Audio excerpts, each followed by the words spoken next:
Hello. The contents of Leviticus chapter 15 are as follows. The Lord said to Moses and Aaron, "Anyone who has a discharge on his body is unclean. Anyone who sits on the spot where a man with discharge sat will be unclean until evening. Anyone who touches the body of someone who has a discharge will be unclean until evening. If a man with the discharge is cleansed from the discharge, he shall wash his clothes and bathe himself in running water. Then he shall give 2 doves to the priest. The priest is to sacrifice them for a sin offering and a burnt offering. You must keep the Israelites separate from things that make them unclean, so they will not die in their uncleanness for defiling my dwelling place, which is among them." What do you see? Even if anyone sit on the seat of an unclean person, he or she becomes unclean.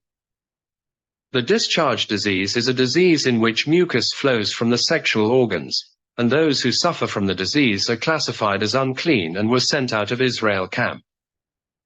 If a clean person contacts with such a person, he or she also becomes unclean. What do you realize? Contact with an unclean person can make a pure person unclean.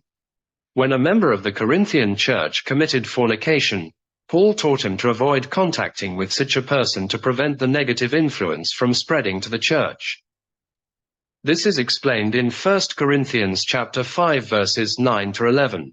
Do not associate with fornicators. This does not mean that you should not associate with fornicators of the world. If you do so, you must go out of the world. I write to you that if anyone who calls himself a brother commits fornication, you must not associate with him. Through the teachings of this text and Apostle Paul, we learn that contact with unclean people can have a negative impact on a pure person and community. So what should we do? We must keep ourselves and the religious community to be pure. Anyone's uncleanness is not just his or her problem. It can also harm the faith community he or she belongs to. Also, it is not good attitude to ignore the uncleanness of other brothers and sisters. I pray that we can protect ourselves and our communities as a pure and holy place where the Holy Spirit dwells.